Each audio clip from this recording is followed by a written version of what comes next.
Hi everyone, it's the Journey.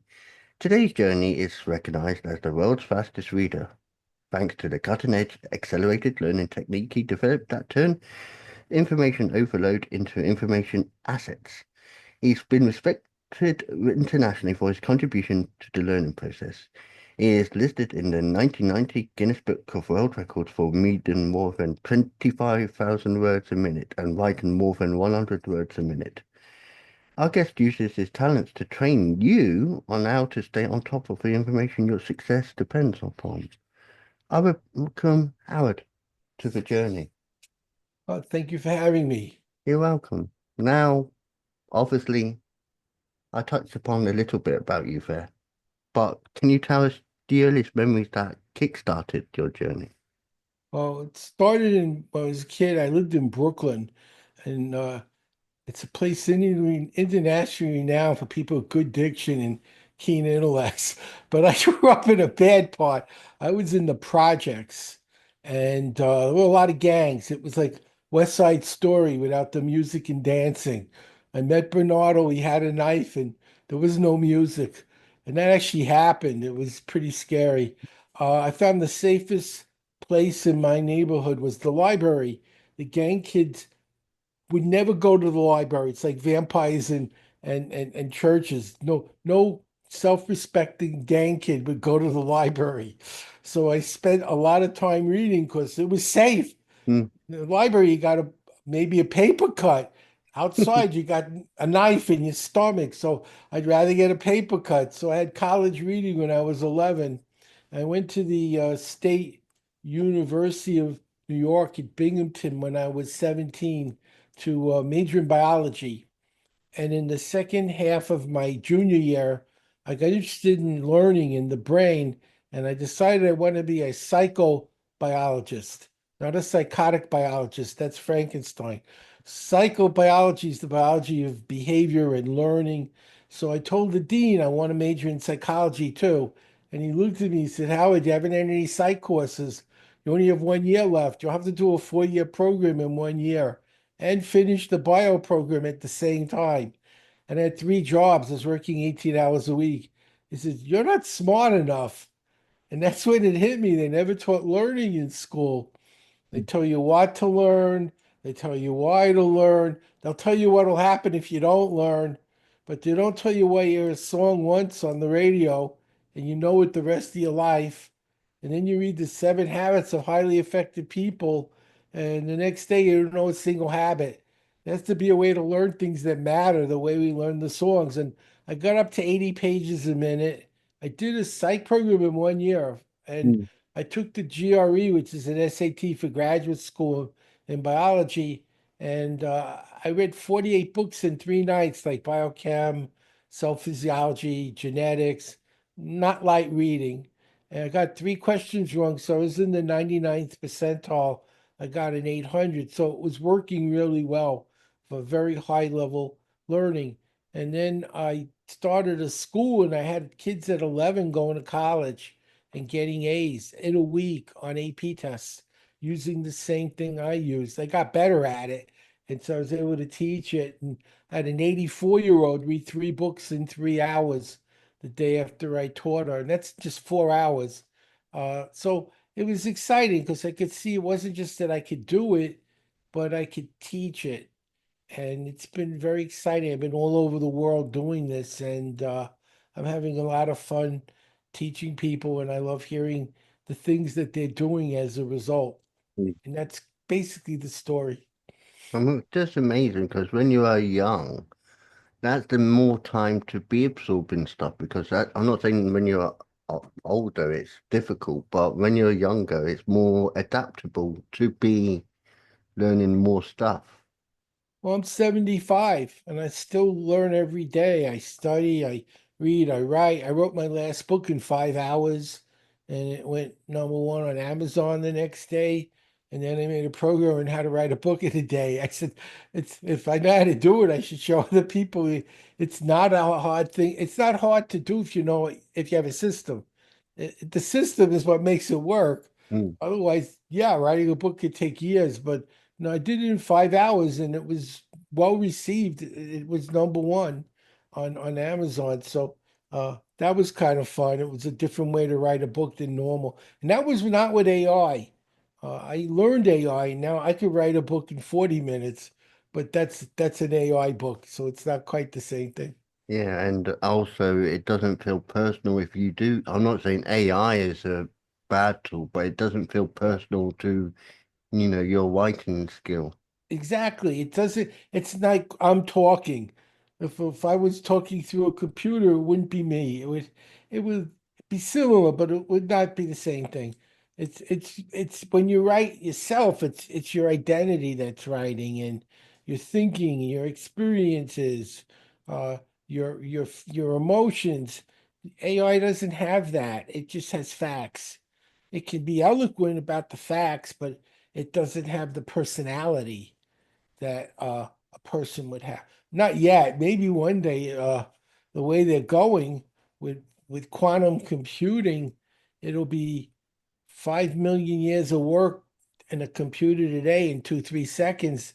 At that point, maybe they will have emotion. Who knows? But I'm concerned there's many people who understand it that at that point the machines look at us and say, well, what do you do? Why are we working for you? What exactly do you do here? Like It's the like sidelines, say, I don't it's think I like this arrangement. it's like that, I've got a smart speaker. I'm not going to say the name because whoever listens or watches this will be having their set off, but there's a smart speaker out there. And, you know, for the first so many years I've used it and it's okay. It's reliable. I read in the email I received earlier this year that they're involving it to make it no, more personable, to make it sound like you're actually talking to a real person. And I'm like, why? Well, some people are lonely. Maybe at least they got a machine that likes them. I know, but the machine doesn't do it, and you know what it is. I don't know. There's some weird people out there. I mean, you live long enough, you meet some of them. But on my phone, I always make the joke about my phone. I always say I caught my phone AI because the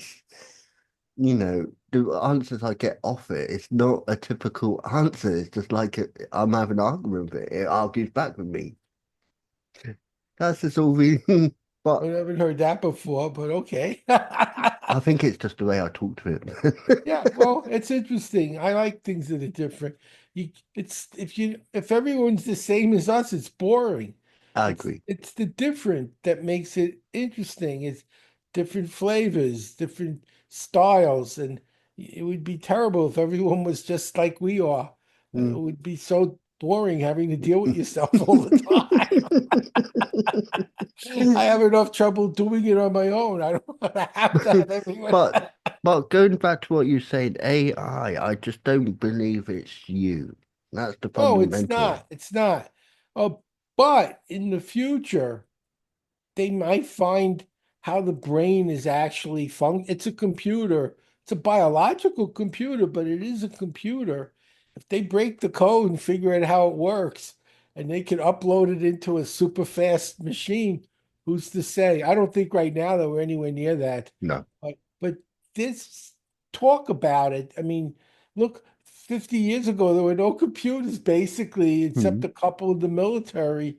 And now look, it's almost everyone has more than one in their home. So who's to say in 100 years from now, when they get even smarter, that we don't move into a direction like that? But it'll be like the Jetsons. I know the flying cars are coming. They Yeah. already have the prototypes are done. Just that they're not quite there yet, but it's not far off. I No. think our children, our grandchildren will definitely have flying cars. And if I'm getting a little old, I'm 75. I don't know if it'll be in my lifetime or not. Not affordable anyway. If you have $1 million, maybe you can buy one. But I wouldn't be surprised in 15, 20, 30 years. It's the same as cars. Everyone goes out and flies somewhere and they want to. Then you remember Back to the Future when he was on the hoverboard. Yeah, we're not far from it. Like I said, there's about 5 or 6 I've seen 5 or 6 prototypes that work. They do fly. They just, how far can they go? How long can they go? Then who gets to fly it? Do you have to have a pilot's license? How do you determine where in the air they can go so they don't hit planes? There's weather conditions. There are variables that have to be worked out, but it's not that far away. No, it's It's this. coming. It's the same with trains. Trains are so fast in Yeah, Japan, but there's rumors, and I don't know how true these rumors are because obviously I'm getting older as well. But they planning to put like tubes in certain places of the yeah, world, and you go on this train, and the tube will take you from A to B in like so many minutes because it's that yeah. fast. People can live in LA and uh, Vegas and work in LA where it's expensive to live, and it'd be like a 20-minute train ride. Yeah, it's Yeah, just when I was growing up, there was a plane, Concorde. I was on it. And that was the epitome of technology. I flew on it. It went 2 times faster than sound. Yes. It was And you really knew it when interesting. you heard it. Yeah, it was an interesting trip. So going into the present, and obviously it says about you being in the 1990 Guinness Book of World Records, which is good, and people Yeah. can cross-reference that in the It's Guinness always Book. better when they say you're the best. If I said I was the world's sexiest man, it wouldn't really have as much weight.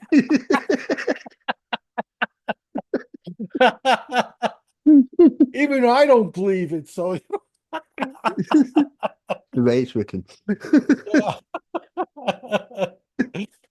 So, did you ever try to beat your record, or did you just feel like, I'm going a page and a half a second. I can't turn the page any faster.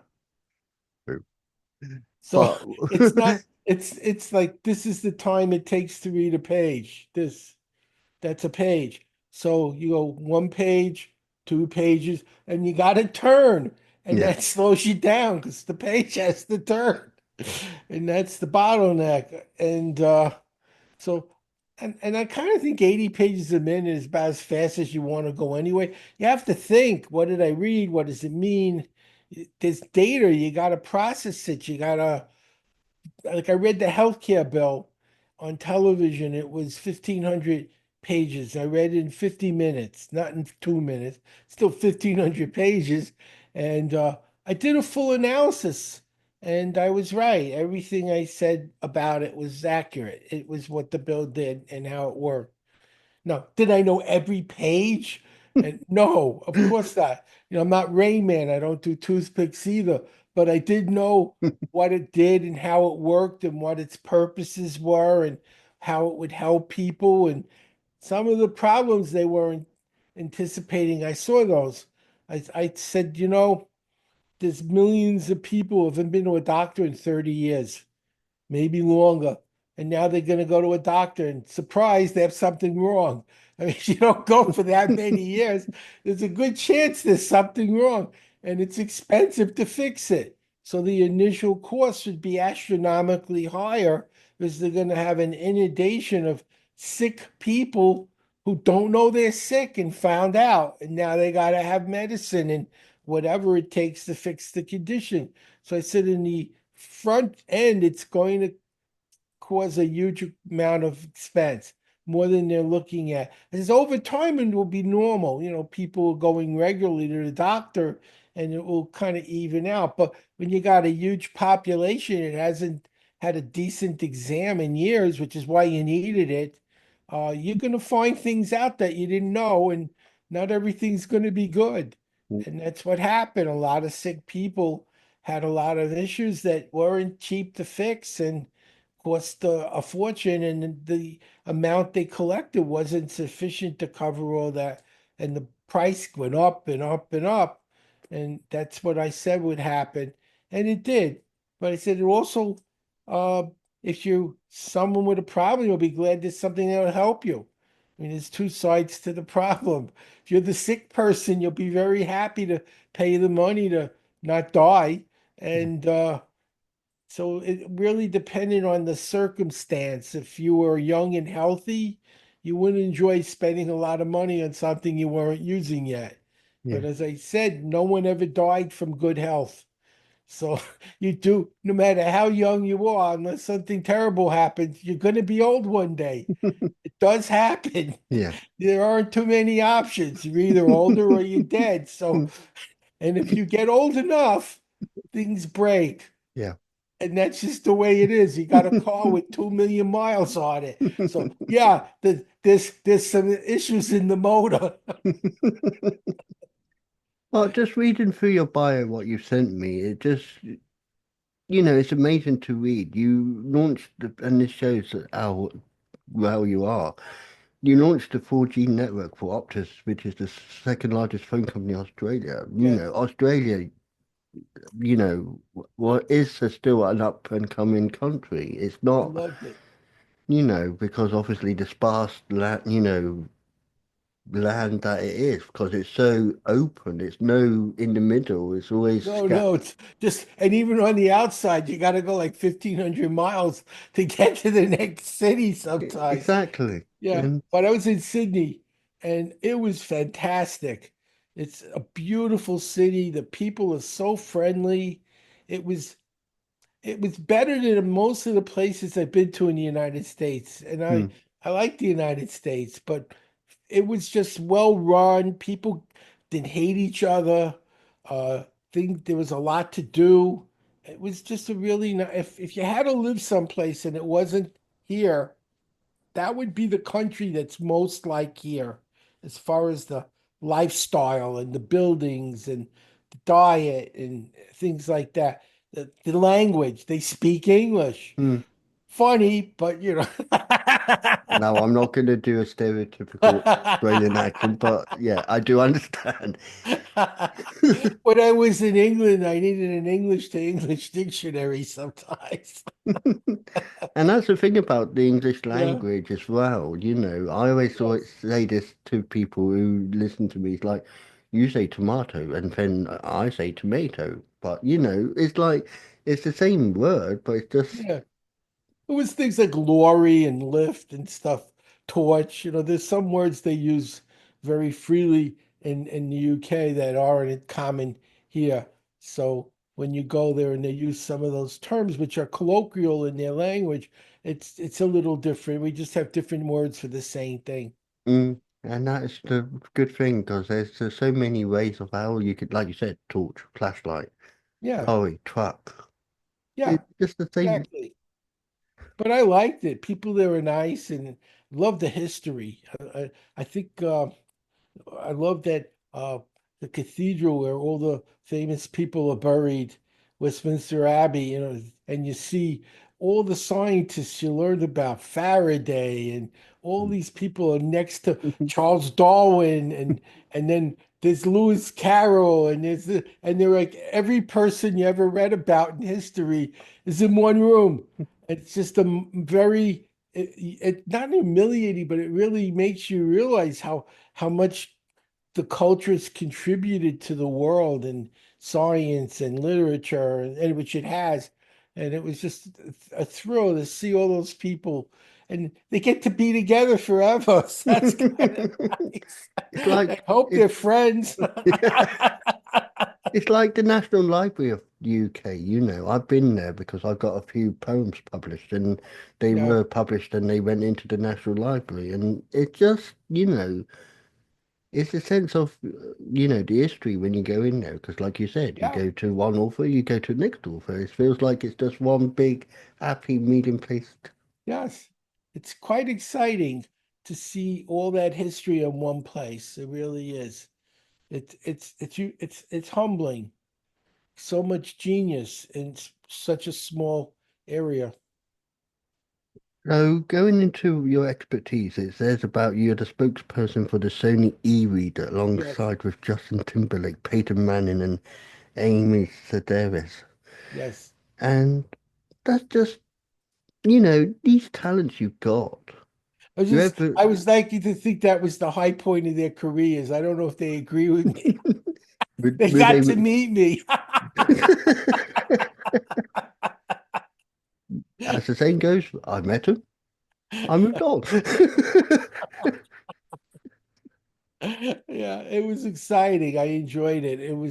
I've never done a commercial like that before. And it was a 30-second commercial. It took 3 days to film it. And it was just mind-numbing. And we're talking 15, 16-hour days. And it was just interesting to see the amount of time for 30 seconds of commercial.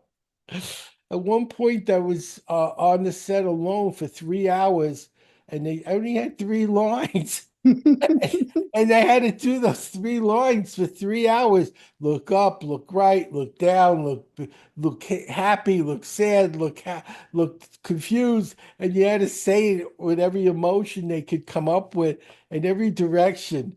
And it was just interesting. The same three sentences over and over, but different, and it was just it was an experience. I enjoyed it. And you have to follow what they say. So they could say in a sad voice. Okay, I'm saying a Yeah. sad voice. I say in a happy voice. Okay, I'm happy. Yeah, It's say just it happy, say it sad. Sound surprised. You know, I was like, so okay. it just shows that you've done a lot, and I liked hearing this because obviously it says about what you're doing, and you even been on featured guest on Fox News, Fox Business News with Neil Yes, Cavuto. You've been, I'm just reading these up briefly so I can just go through it, but it just shows you do things. Your brain-based learning strategies have been hailed as a major breakthrough in publications like Forbes, FYI, Selling, Men's Health, Redbook, Bottom Line magazine, which are all in America, by the way, for anyone watching yeah, and it's a good listening. magazine. And it's just, it also says you've been mentioned in a number of books yourself as a leading expert on brain-based learning. Has been honoured by over 9 books that track outstanding professional performance, including Who Among Emerging Leaders and 2000 Notable American Men. It's all true. I'm just reading that as a shorthand because you don't need to be, I know you like the recognition, but it's you being you. I learned not to read my own press kit, that just have fun and do what you love and try to make a difference. When I was very young, I lived in a yoga ashram on weekends, and it rubbed off on me that we have a responsibility to try to make the world better than we found it. And I feel I've been given an opportunity to do that because I have an ability to help people be more than they start. In 4 hours, I can double to quadruple a normal person's learning rate. Mm. And you say, well, why would I want to do that? Everything you do is based on what you know, including your income. You look at a brain surgeon, that took a long time to learn. If you look at someone who cleans dishes, it's hard work, but the brain surgeon makes more money because that information is more valuable. People will pay more to get a tumor removed than to clean a glass. So Yeah. it isn't that the other person doesn't work really hard. And the problem we have is most people think if you want to make more money, you work more jobs or you work longer, you work overtime. That isn't how you make more money. You learn something new that pays better. You go from $15 an hour to $150 an hour. Now you don't have to work as many hours. It's not Mm. about working harder, it's smarter. And if you read 10 books by people trying who did what you want to do and they succeeded, you have a business plan. And they'll say, well, how am I going to read 10 books? My 84-year-old read 3 books in 3 hours. So I'm going to say a normal person can do that. So in 3, 4 days, you've got a new skill that you can change your life. And you say, well, we're going to find the time. Well, you can watch someone throw a ball and hit a ball, or you can learn how to make more money and have a better life.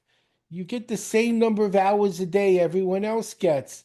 What you choose to do with that time, watch other people or watch somebody playing or learning something that can change your life forever and give you the ability to have a better life, that's a choice. You get to pick.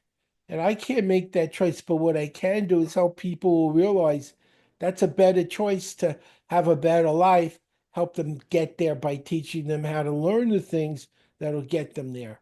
Mm. And you can't help people who don't want to be helped. That's the way the world works. Mm. So, to end this interview, and I always like to ask, What would you say to people going on their journey to help them develop their true self? Well, for one thing, it's not what you know alone, it's who you know. I mean, Elvis had the Colonel, the Beatles had Brian Epstein. When it's Brian that made them successful. They had the talent, but they couldn't make that talent work for them. They were broke. Elvis was working country fairs. He was talented, but he was broke. But they found someone else with different skills, skills they didn't have, that took their skills to the next level. And if you look at life, you'll see that's often the case. Jobs had his Wozniak. It's often that other person that takes you to that next level. It isn't just what you do, but being with the right people and being open to the changes that are being asked of you to break some patterns that you had that maybe are holding you back and you don't realize. Mm. I do offer a free book if people want it. It'll help them learn more. It's Howie, Howie book.fun. It's free. I like to give people a gift. They had to listen to me. Least I can do is give them a present.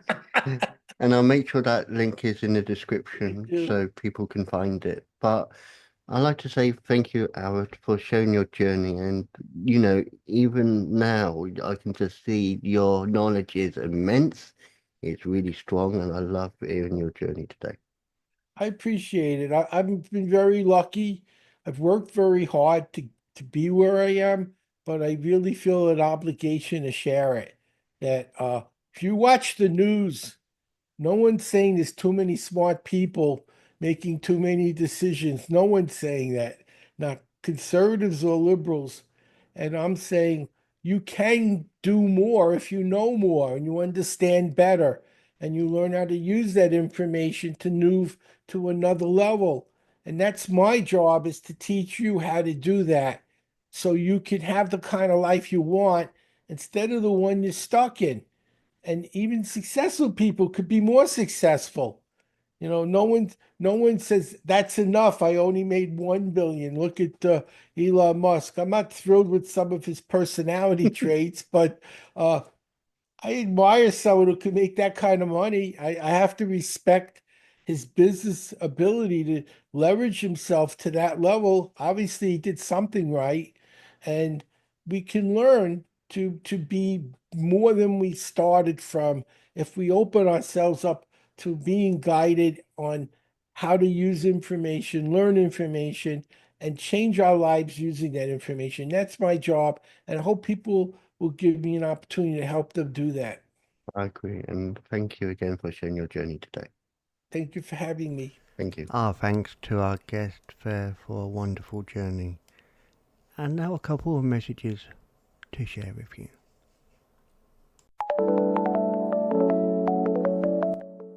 Hello, I am Amy Harrison. I'm the author of the book Feline Warrior Part 1 and Part 2, a fictional story that is written in a poetic format that is based on real-life events that could happen to anyone and intended only for relatable purposes. This story claws into Catgirl's past abuse. Catgirl is human and part feline, but truly a warrior who can handle anything because she is strong and fierce. She has been taken advantage of for far too long. Join her on her journey as she reaches freedom. Here are some poems from Feline Warrior. Tears flow. I no longer know what to do. I am no longer who I once was, and it is because I made a choice to use my voice, and that is okay, because what I had to say was true, unlike me and you. Now I see. I am free. I am me. I am Catgirl. Ultimately, be you. Always stay true. Do what you want to do, because every day is made new. If you want to read more, visit the link in the description. Meow at you later. Music by Erica R. from Pixar Bay. By Tim Parsons. The narrator is Kate Barton.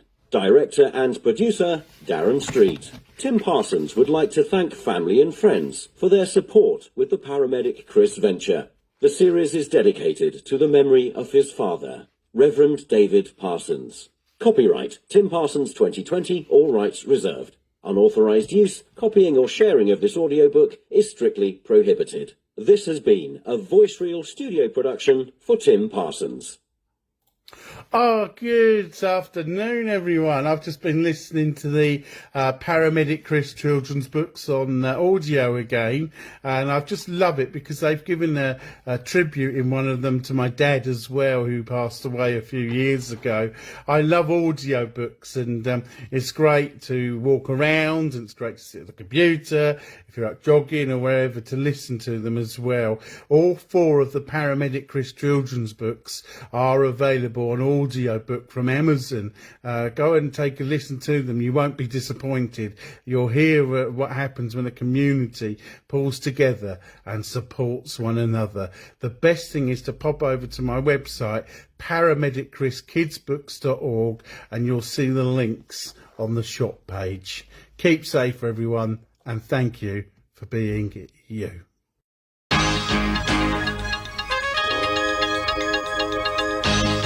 The Journey podcast explores stories of personal growth, challenges, and life-changing moments. Each episode dives into unique experiences, offering insights and inspiration for listeners navigating their own paths. I believe everyone has a story worth sharing. If you'd like to share your journey with David and others, email your story to wisewords1983@reborn.com, and it may be featured in a future episode.